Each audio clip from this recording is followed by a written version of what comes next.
పుట్టగొడుగుల్లా గ్రామీణ వైద్య కేంద్రాలు చెలరేగిపోతున్న ఆర్ఎంపీ పీఎంపీల స్థాయికి మించి వైద్య సేవలు అందిస్తున్న వైనం పట్టించుకొని వైద్య ఆరోగ్య శాఖ అధికారులు నంద్యాల జిల్లాలో ఆర్ఎంపీలు పుట్టగొడుగుల్లా పుట్టుకొస్తున్నారు. గతంలో గ్రామానికి ఒక ఆర్ఎంపీ వైద్యుడు ఉంటే గగనం.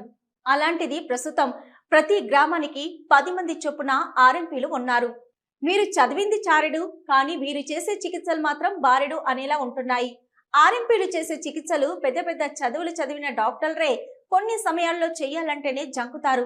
కానీ వైద్య విద్యను కూడా చదవని ఆర్ఎంపీలు తమ స్థాయికి మించి రోగులకు వైద్య చికిత్సలు అందిస్తున్నారు. కొన్ని సందర్భాల్లో వీరు చేసే చికిత్సలు వికటించి రోగుల ప్రాణాల మీదకొస్తున్నాయి. అయినా తమకు తోచిన చికిత్స చేసి రోగుల నుంచి అందిన కాడికి దోచుకోవడం అలవాటుగా మారింది. గ్రామీణ ప్రాంతాల్లో ఆర్ఎంపీ పీఎంపీల దందా జోరుగా సాగుతున్నది. వారు ఆయా దవాఖానాల్లో కొన్ని రోజుల పాటు వైద్యం నేర్చుకొని సహాయకులుగా పనిచేసి అనంతరం ఏదో ఒక చోట క్లినిక్లు ఏర్పాటు చేసుకుని డాక్టర్లుగా చెలామణి అవుతున్నారు. జిల్లాలో దాదాపు 1000 మంది ఆర్ఎంపీ పీఎంపీలు ఆయా గ్రామాల్లో డాక్టర్లుగా చెలామణి అవుతున్నారు.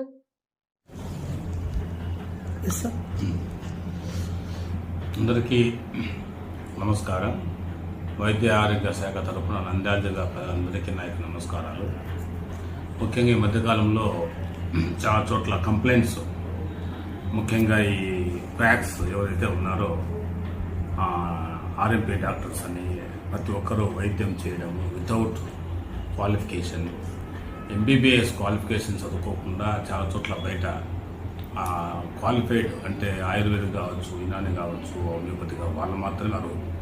మిగతా వాళ్ళ ఆర్ఎంపీలు అంటూ గ్రామంలో వేరే ఒక నర్సింగ్ హోమ్లోనూ ఒక వైద్యం దగ్గరను పనిచేసి కొంత వైద్యం నేర్చుకుని గ్రామాలలో ఎక్కడ పడితే అక్కడ విచ్చలవిడిగా ట్రీట్మెంట్లు ఇస్తూ ప్రథమ చికిత్సా కేంద్రాన్ని పెడుతూ డాక్టర్లని బోర్డులు పెట్టుకుని ప్రజలను ఇబ్బంది పెడుతూ అమాయక ప్రజలందరినీ కూడా ఇబ్బంది పెడుతూ ప్రాణాలు హరించే ప్రమాదం మన జిల్లాలో జరుగుతూ ఉంది.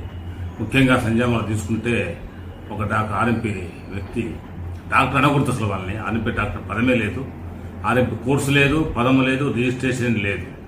ఆర్ఎంపీ డాక్టర్ మా పరిధిలోని అంశమే కాదు అసలు. కాబట్టి వాళ్ళు ఎవరైతే ఉన్నారో వాళ్ళు ఇమీడియట్గా అటువంటి వాళ్ళ మీద చర్యలు తీసుకోవడానికి పోలీస్ కేసులు పెట్టి వాళ్ళందరినీ కూడా అరెస్ట్ చేయడానికి కూడా వెనుకాడము.